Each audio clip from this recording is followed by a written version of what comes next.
fais le coffrage. Du conflit protège, il y a un moment où c'est martyr.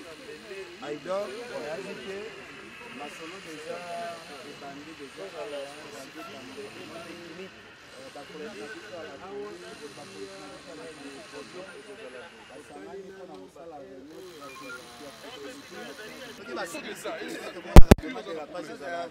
est-ce que les boulots comme la sécurité? La voix du peuple, oh, la voix du peuple, oh, si tu as bien, oh. Vincent Chilouise, étoile de la presse. La voix du peuple, toujours longueur d'avance. Les informations partout dans le monde. La voix du peuple, toujours actualité na actualité. La voix du peuple, maman na maye, oh yango yo eye. La voix du peuple, avec Vincent Chilouise, ils ont la même émission de la presse. Bienvenue sur la voix du peuple, merci pour la confiance et pourquoi pas Fideto Bozango et pas Nabiso, merci à Vincent Tulouise pour la confiance, pourquoi pas Gilles Vazolanong derrière la caméra, merci aussi à Parousia Essa on a régie finale. Donc voilà, beaucoup on a déjà, tout ça bon on a stade de martyr ici quand puis l'artiste Fally Ipupa a Robert Mobange na concert na le 29 octobre oyo toza déjà pour nous relaxer comment est-ce que ba réunion eko salama ne événement ko zala to relaxer comment est-ce que sensibilisation et puis ba billet bani côté comme lelo déjà na ba station tout total oh déjà to le billet zali 2500 et puis $100 pour na VIP bandeko nyonso balingaka la bonne musique parce que biso ba jeune photos à la fierté à l'artiste il a fallu pour photos à la fier naie parce que eza ba défi oyo to biso to vivre en par rapport à la génération ya Fally Ipupa bandeko na biso ba ene na biso ba betaki yango to zalaki mikie malgré ba pesi biso subilangi na réconciliation na bango oyo ba tiko beta concert na stade de Martyrs et puis l'artiste aussi Fally Ipupa ako livrer concert na awa to zapena bandeko ebele o bayaki ko zuwa comment est-ce que marambezo les cas to komeka ko solana bango to meka ko solama mukie et puis to pesa éclaircissement na bato tout bana posa basomba ba bio bazali banda ya moka partout bazana posa ko somba ba billet donc papa Eric Mukweso masolo déjà yé par lobi akosomba 25 000 billets na ye papa Eric Mukweso masolo maison Ephraim dans le bar maison Ephraim maison était capable de qualité ba matela il y a bien référence à maison Ephraim mais encore photo ya pasteur Moïse Mie ya Willy Moucheni aussi le véritable ESL code mondial Masanangai Eli Pemelo depuis Tunisie Gilles Vazolandong oza d'accord nangai pesa makambu tozwa bandeko et puis tozonga na biso sima. Voilà, on est dans nos semaines que tu as déjà dans le stade de Martyrs, babonné tout, il y a la voix du peuple. Donc le 29 octobre, au Mobangé na concert, l'artiste Fally Ipupa a robé dans le stade de Martyrs. Bon, on a Zabona, Yapito, Ken Piana, Mopandi Sango aussi, Boyebi. Or, le barapé bien, n'a pas, il y a l'artiste Yapito Mbotenao. Ouais, bonjour. En tout cas, la voix du peuple, en tout cas, na CP, l'inenge boye, on a gâché stade. Et ça, la biso toujours bien, moni. Oza masolo ya artiste monene na pesi mbote na prophète Emmanuel Dodi sika place azolanda biso vraiment biso toya pona musala kaka tolakisa bato évolution ya préparatif ya martyr ya Fally Ipupa vraiment toza wana voilà ya pito ezaki le roi ndoto batebeli bango na roi ba black mais biso moto a réunion stratégique eza awa bazo sala comment est-ce que concert koleka ya pito na petit stade de Martyrs Nathalie yango Isa blague. Est-ce que l'artiste Fally Ipupa défi oyo aluki parce que l'artiste belé ba ko talela yepé ninga lobaki a retourner stade de Martyrs. Est-ce que stade de Martyrs oyo ko tonna na moni yango ya pito? Vanta ba billet bandi lelo ba wari a poto de bandoti na mbongo pona ba wari akini. Voilà. Awa déjà to ana Usama uza ba billet 120 billets ezawa 120 billets to cho somba ngoka lelo. Donc ba warion to bandi na en Allemagne Simon Ngali déjà tindi Simon Ngali na bandi après ba payer za ebele je pense même pays Allemagne ba kosomba déjà ta ba 300 et ba kosomba ta ba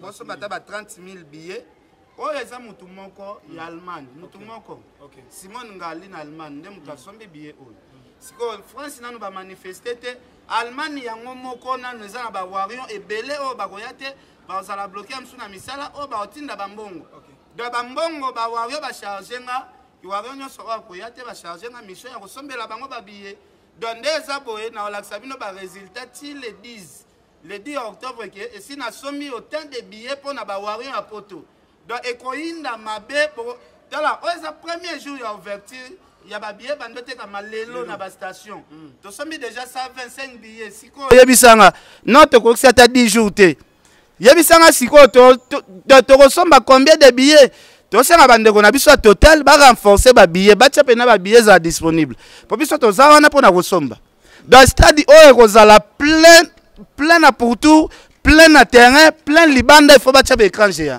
Voilà, il y a plutôt des billets au sommet, tu as des billets VIP parce qu'il y a $100, il y a 2500 francs. Et puis des billets au Batubako Somba, Bango Bazana Bango Liban Mboka. Pour Okabolango, na Batuto Bako Somba pour Nanine parce que Bango Batinika Mbongo, aux gens déjà au ciblé. Comment est-ce que maman est les cartes éclairci Batu?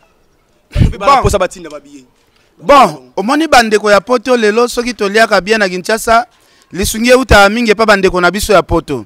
Bandeko ana pe ya poto balobi basunga pe bandeko na bango mususu o baza na possibilité emso ya kosomba billet parce que to monaka 2500 francs 2500 francs na emso za prix à sakombe à loso na bita sakombe à loso za combien lo sakombe à loso za combien sakombe à loso za 1500 donc ba okasera mutu mso aza na passe peut-être journée on a retrouvé emso ana mbongo ka ya somba sakombe à loso na mwa tomate ya 1000 francs alambe la bana olea somba billet ba facilité peut-être na billet da bandeko na biso apoto to kotala nanu parce que bango balobi ba warion baza déterminé o ba oyate donc ba otinda ba charger nga quelqu'un sombela biso ba billet o luka place o ya population a passi fo to luka moyen ya koya awa to apena bandeko oyo mususu déjà tinenga na lukele prix ya ko louer transcope na par jour moko louer déjà 50 transcope mususu pa lobi a louer 100 batupe ya ba 20 transcope bazali batupe ya ba bisi bazali de jour en je pense les à la tokos to zo minute abilité ya pito parce que René qui a mis ngesi là ya pito to stade de Marty biso to kota ba match ba vita imana ba toni sango ya bana ba kingasani banga ba tout ça malgré pe koto ba kota na bango est-ce que procédure nini obo no c'est to ba préparer pour na ba to ba kota na stade de Marty parce que ba to ba feste comme ba zala te ya pito est-ce que campagne ko sala matina ba fait faut kuna ba nyos ba ciblé que le 29 concert ça. Bon, campagne, ils ont salé déjà parce que bah panneau déjà ils ont mata 4 coins à ville à Kinshasa. Je pense place écoute il y a ressemble à billets ça facile parce que bah station totale les a partout. Et ça tina ba kinkole ba place écoute autant on a déjà ba total les a déjà. Dans ba affiche a fallu pesa wana il y a ba point de vente. Dans Marambo les kanango pepe le premier jour de sombi déjà 125 billets. Premier jour, nga sombi 125 billets. Bon batumsu ba sombi déjà combien? Donc, il a dit que bandeko na ngai bobu kanate er yangoyo to se manifester déjà. Donc si to comme les 5, to ka histoire billane za la soute to sila na deana billet les 5, to sila na billet comme ça to zelara les 29, to ye to buki stade, to buki libanda stade marambo ngo to sila. Ya pito au soulever le mombo awa na be monsieur Bilo Sali est-ce que l'artiste a fallu pour passer de Martin naie asa combattu na ba artiste to esa fierté aussi il y a jeune oyo to bis parce que biso pe to zala raté ne sera ba concert ba wingi ngo na réconciliation on to moni mais fallu pour pas o esa génération fashion biso tout oyebi annoncer abeta stade de Martin esa défi o ba te belé ba no banga mais l'artiste a défi abeta stade de Martin est-ce que soutenir fallu pour na stade de Martin ya pito o sa combattu ba to belé ba ko telemela yo parce que le can de mission o lo ba ki est-ce que l'artiste est combattu par rapport à ba grand aussi au monde événement toza combattu au rebetara ba vient afsonyo so ba beta awa bazala combattu jiba beti stade ana maman na guerre na maison mère ba fan full tous les fans ana to ba ke ba oyate mais jiba tondi ça wera beti stade azana maman na guerre na jibe to ba ke ba fan ya BCB jende ba oyate martyr tonda te mais wera beta adbuka martyr ya buka. Donc l'axika ndenge moko ke ba vient na biso kutu ba grand mopa ba beta pe azala guerre na ba wenge nyoso to ebeke ba fanatique na mboko bazaka ba fani ya wera na ya jibende ba kabola Kinshasa mais to comprenate vient na biso abuka asala kutu plein koleka bango donc l'axike ce qui est atteint ya mutu ce qui est époque ya mutu ata kutu bo combattre ndenge ni et tonda parce que mutu moko te abeta martyr sans combat na bato batondisa soko landi histoire bango tu bazala na ba combat kutu ya grave lelo kutu fali azana ba combat moko ya mike ya bato ba bundise ba na ba bato asila mais série ya ba vie na biso zala pe no zana ba combat na bato ba renier grave boyo kasi combat na bato asila nde combat ya banga combat ya fali zana bato asila parce que ba stade marti yebisanga siko fali pupa ana combat na artiste nini oza na succès Léo na Congo yo mo lobeke ou la te pour la taki polo yango écrit le problème mais esa gravité il accède à combattre par mais esa gravité ana bibo mi c'est moko te aza na succès na niveau fali oyo ba yo kana fali te da soko bundisi fali aleki siko na fan siko to o bunda na mupepete défi à stade marti ya pito OK na yo défi à stade marti le 25 décembre aussi l'artiste héritier Watana Bati Libaya tout le monde qui paye l'artiste Ferrego là aussi a annoncé que yepé a robeta stade malgré date pesamité est-ce que pour confirmer on a Kinshasa Congo démocratique na biso awa et ça faut obeta stade marti pour par rapport à badate tu vois est-ce que l'artiste fali pour pas ça la mieux que bandego musus to bango ba sali ka pour l'artiste sali na bon tokoki kotia point na ba événement pe abaninga te to pesa bango ba bonne chance héritier to pesa bonne chance parce que héritier azo renier pe na terrain a beta pe donc ce gars a beta martyr après fali to pesa ba bonne chance to soutenir ye mais to comme na moment à soutenir héritier te parce que date na yeza après date ya fali doit to soutenir na nous fali ce qui le 29 octobre leki après to soutenir pe héritier wata asa artiste onga pe na linga mingi na linga banzembo na ye donc oso kompa batum susu ba annonçara ba salle ba beta te casino de Paris coûte salle à 2000 personnes bakima po bato asombi billet bongo libulu à 80 000 personnes so sangisi na terrain c'est salo ba 120 000 personnes ko a beta ndeni casino de Paris coûte beta été bon so libulu abo si kasite combattant mo pa kanga ki azate fali pa beta ki na Brexit sala 21 000 personnes combattant pa zala kit il faut qu'on ait na batu mususu o ba pesa ka promesse non réalisée ya na batu pe o ba pesa ka promesse OK na ngoti na suka réaliser donc il fallait pour baza mobile oyo a pesa ka promesse na ye a réaliser ka ya ba ministère belé a pesa bino promesse faut bo tourner est-ce que so sala tourner depuis banda carrière pour stade o ba beta ngo ka soko sala ka tourner de alibanda so yo sala na tourner te depuis banda carrière o yo beta stade o so public yango ba ebuta pour public ya ne pesa mutu confiance ce qui OK c'est que dans tourner so fali auti bat azana on a tourné a quitter la biso mbala moko libula buki yango mambo sili on a ya pito artiste nini o ba ko tourner sa stade à part fali poupa bon ba artiste o ba ko ki ko tourner sa stade actuellement et ça ce que total to c'est la fali ndenga ko beta après to zeli ya badati ya baninga pe babeti après ce que to juger to comme ce ko juger parce que na minute na doit juger mutu te parce que na nous to moni chaque mutu marambo sa sala te mutu mususu pe o sous-estimer que auton sa te emso aye pas ton d'ici donc ngana ko juger mutu te to pesa ba tu ba bonne chance merci ya pito to comme na biso na suka ya pito na otigelo micro parce que kokabana biso na yo pe ngwana lelo yo entre parenthèses ya pito malgré ton stade de Marti conflit ya Manique de John na Kisinzora par rapport ya na biso babia o ya otiko bima 4e na best of the best ya Vodacom et comme marambo ya ko wela mongo tina TV etaki yo pe mopandi sango za la pena Kisinzora bien et pourquoi pas aussi Manique okolo ba nini parce que ba te belé ba lobi ke bazo ko exposer carrière ya Prince Babia. Bon, ngalo baga malédiction ça cause ni les sans effet. O bino bo sala o ezanati bo la ke la mwana batu azana e orphelin parce que comment ça fait-il Prince Babia azuna ba million te bo sone la dambo ngone amuke.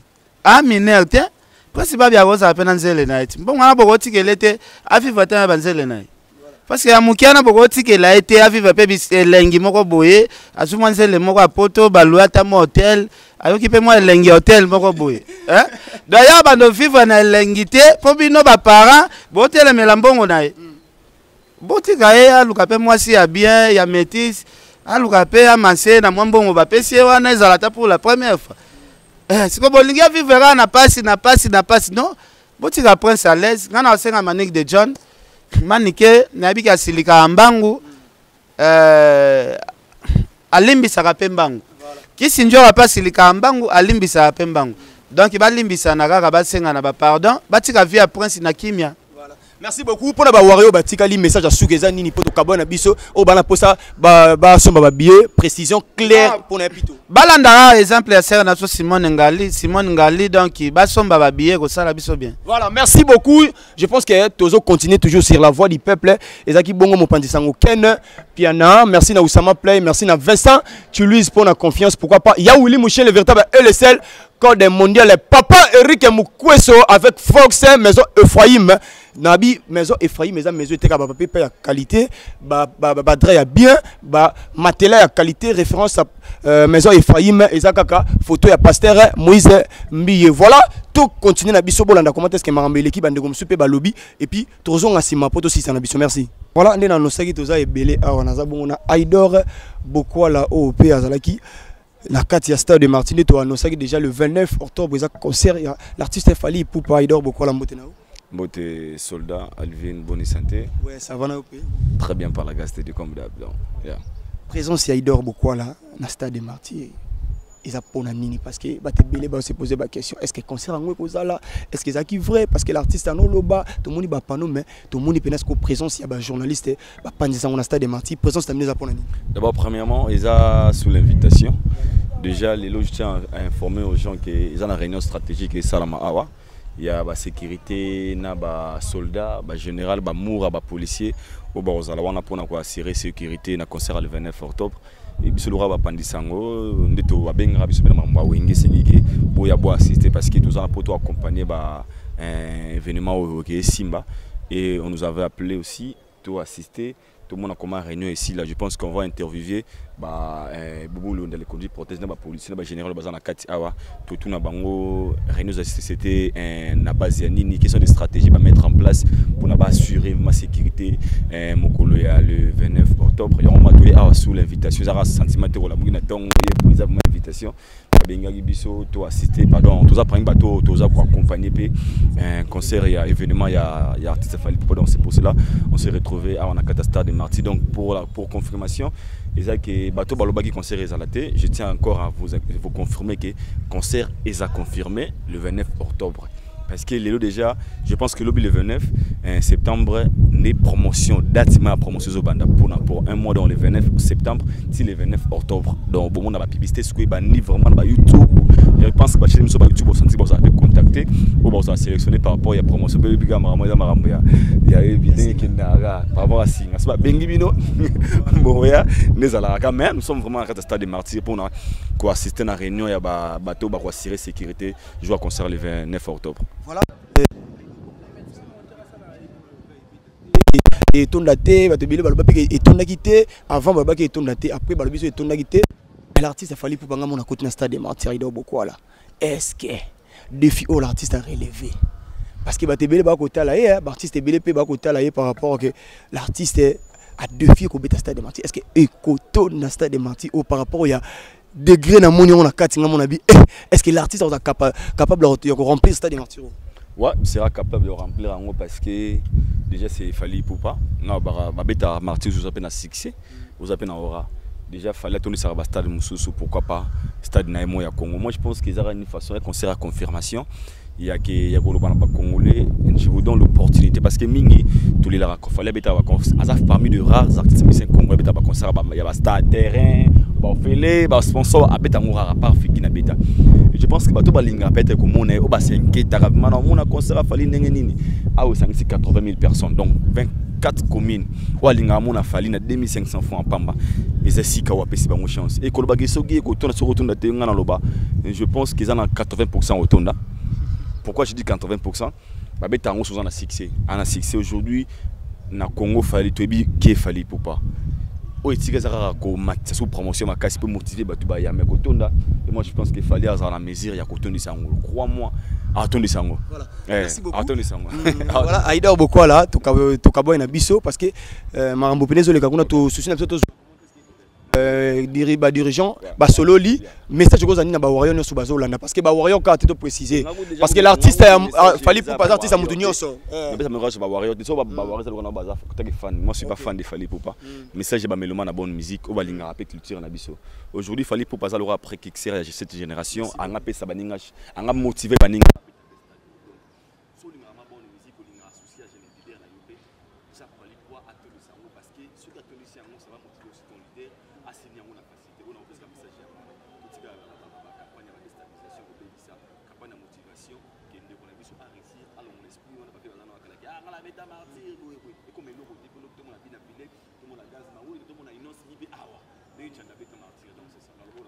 Merci beaucoup, Aïda Bokwala. Merci, c'est très important. Je pense que tous les gens par rapport à toi, pour ça, tu peux savoir d'abord message, il y a réunion stratégique où tu es au Salamakuna, où ça m'a tous on a l'impression tout l'année la Marambango, et puis tu as aussi ma pour aussi ça n'a merci.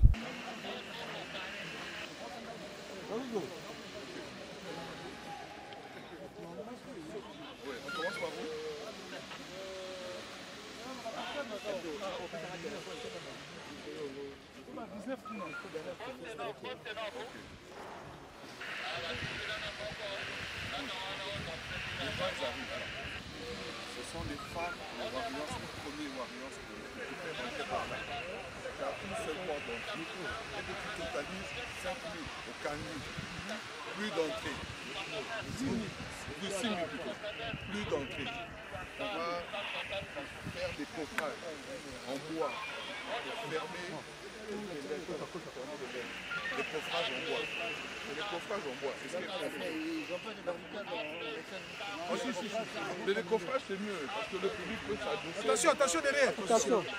On va faire des coffrages pour protéger les lèvres. Donc les lèvres sont techniques. Les interviews après. Donc tu fais des coffrages.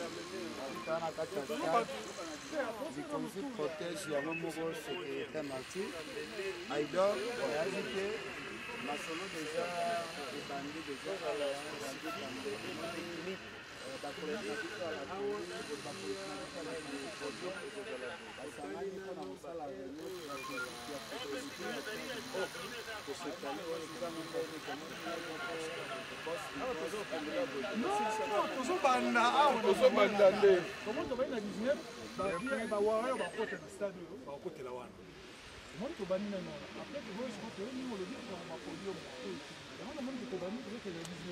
On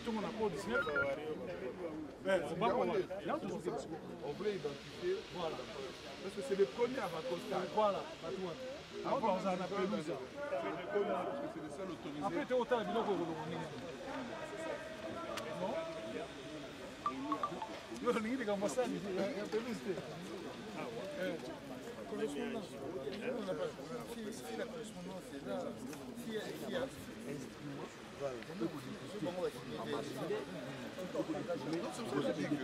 PDG Bouboule organise déjà un événement ya ndenge na ndenge azala toujours associé à la police na biso ya mboka ba événement nekendaka toujours bien nayebi te mpona stade de martyr nayebi te soki eza première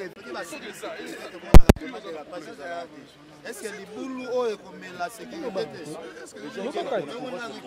malembe alibi bongo eza bongo lobaka comment déjà d'abord on a événement pour déjà sécurité c'est la montre déjà que l'événement est en réussite et on monique une stratégique à l'époque on privilégier d'abord la sécurité pour le baquer monta pour y aller le 29 octobre aïe baquer attends un téléphone iPhone 13 à toi na $1 000 dans la poche je vois vous allez l'événement l'émotion dans l'histoire Alvin Zazabu Zalabo Lobaka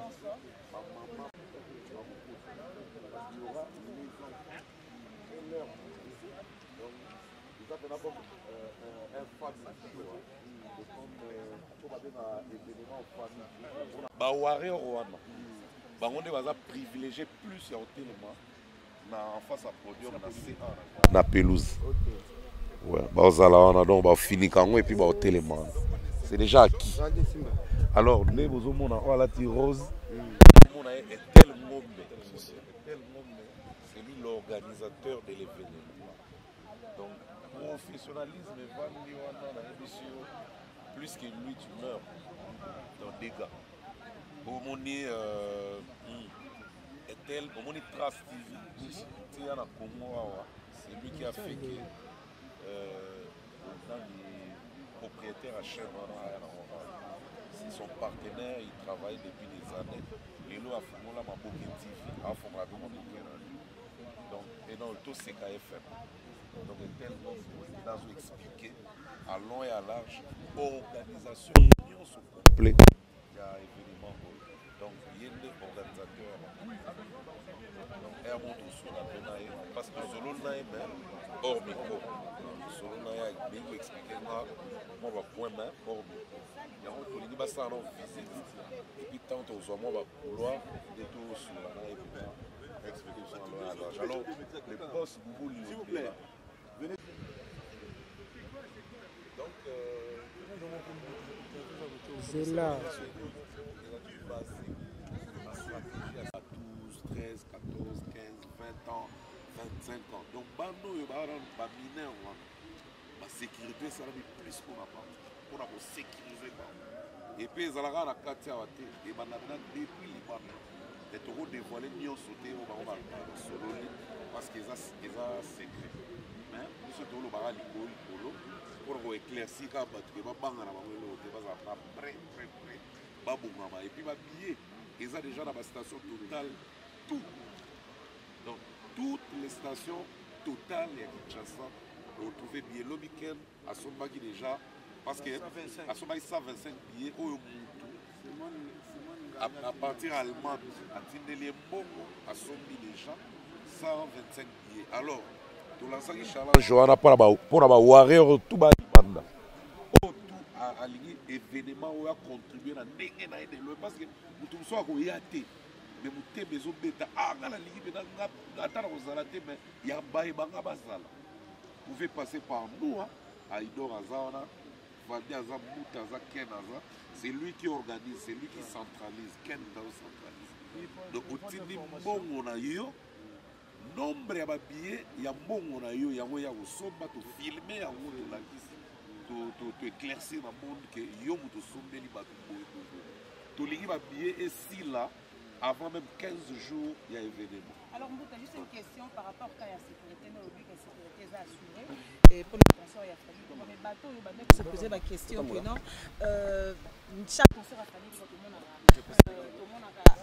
ma fan ben ko bina na fali na podium et ça un peu moins interdit au monde la sécurité bousculer bango et pour ça bango mais stratégie no bazui parce que fali aza moto sur matin na podium tout le monde nga kaza pembe na ye abina banzem na ye so tali bena ba événement minga ba stade bato bena ba matara vraiment te na podium pour na ko éviter peut-être place à vendre qui a perdre tout désordre robot si mingi ezala na nga ba sepela la place baza mais ba oyo bazala pembe na podium parce que bato ba hôtel ba bena pembe na podium ba baza pembe ni wana nde peut-être lisusu likonze bandako et bandako sécuriser bango ba mata bas président fallait aza mutapa surtout bana basi balinga mi kobina na ye kokanga ne ba photo je crois ezala et je crois je précise pas parce que l'organisation est événement secrète pardon.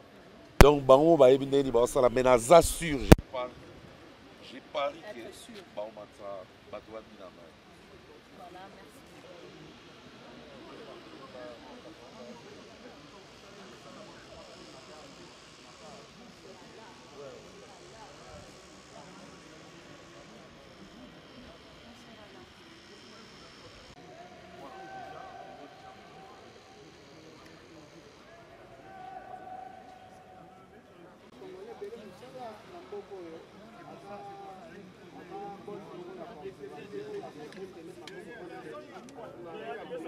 Que Bolandi, comment est-ce que dirigeant et puis sécurité au Salam à Stade des Martyrs que le 29 octobre concert à Stade des Martyrs à Fali Poupa et vous allez bon à Stade des Martyrs.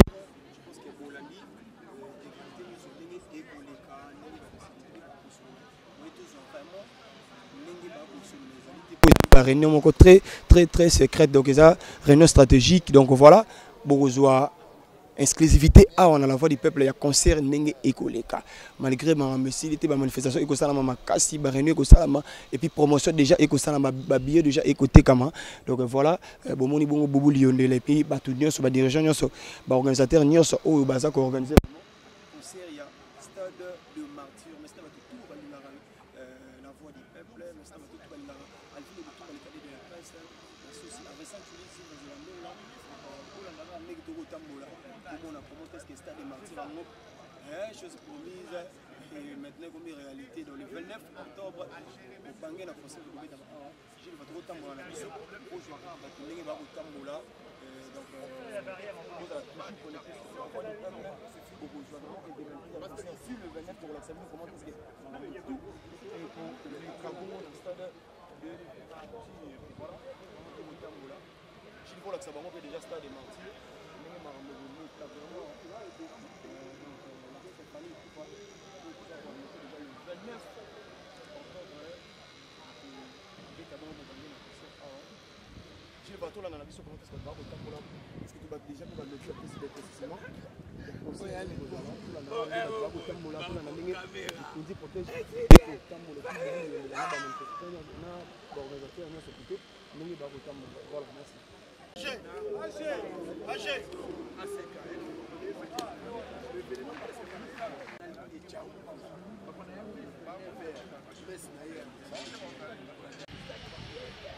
C'est vrai que la classe est la différence, mais cette fois-ci, la classe en chair et en os à votre disposition.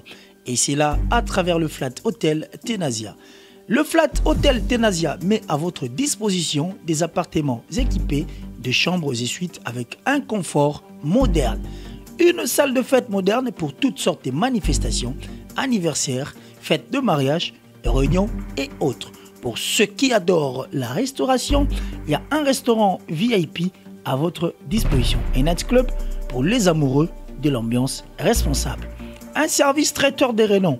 Et pour ceux qui adorent rouler en sécurité et en luxure, le Flat Hotel Tenasia met pour vous une location des véhicules des marques. Le Flat Hotel Tenasia se situe dans la commune de Lingwala sur l'avenue Kalembelembe numéro 256 à 2 minutes de l'avenue Libération ex-24 novembre.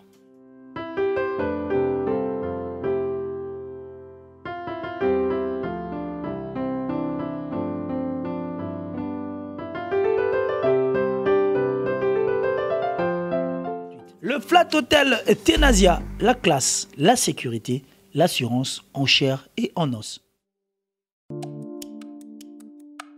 Mbote na biso bandeko, ngai Dr Pichu Tondele, naza pharmacien ya formation, naza formation na université à Kinshasa na faculté à pharmacie et puis na sali ba master na niveau ya université Marien Ngouabi pe na niveau ya Canada na transformation des agro-ressources et puis préparation de cosmétiques thérapeutiques naturelles. Dans le œuvre dans laboratoire CRMTA ou ezali laboratoire médecine spécialisé dans la production ya ba phytomédicaments, c'est-à-dire ba kisi ya partie ya banzete na biso ya Congo.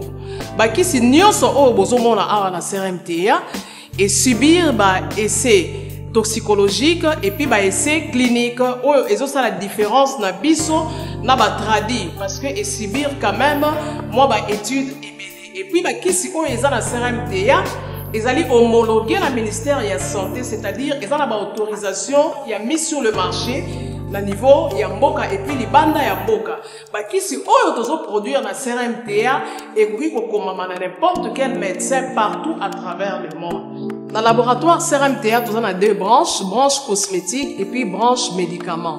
Dans la branche cosmétique, nous avons dulci au collagène, pour ça, il y a un sérum, un savon, pour le traitement, il y a un tampon, un ndouta, un ride, un poche, et puis un cerne. Nous avons dulci réparateur, pour ça, il y a un sérum, un savon, pour quoi associer gel douche, pour le traitement, il y a un bouton, et puis pour réparer le poissonaillot. Nous avons dit 6 cheveux, pour ça, les huile, na shampoing, pour le traitement des cheveux abîmés, des cheveux haut et baby, des cheveux colorés. Ils allaient ko botti sa sukinoki et puis ils allaient ko retarder repousse des cheveux blancs. Nous avons un parfum na biso ou tout sali à base de banzete na biso ya Congo.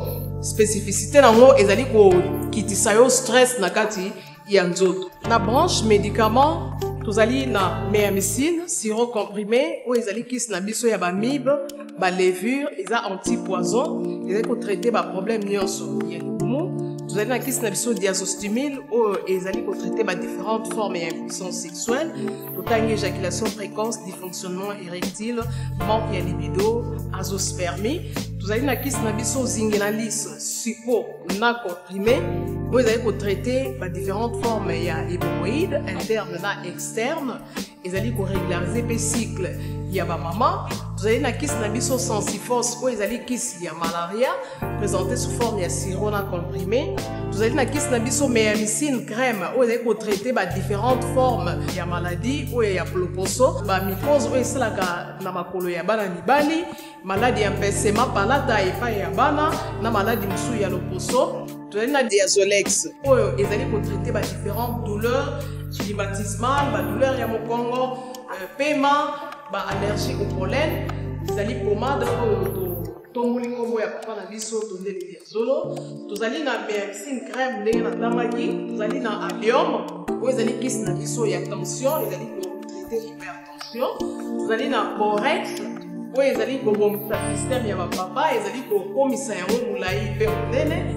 Tozali na menga kisi na biso ya makila oyo ezali kozongisa makila na bato oyo baza na problème ya anémie quel que soit son type ya anémie. Et puis tozali na tisane Dr Maxon oyo ezali tisane na biso ezali kotraite bamyome, bafibrome, kyste ovarien et puis basi oyo baza na problème ya kobota. Tozali pe na diabétine oyo ezali kisi na biso ya diabète et puis tozali na antipoison na biso oyo ezali koneutralize poison na kati ya makila.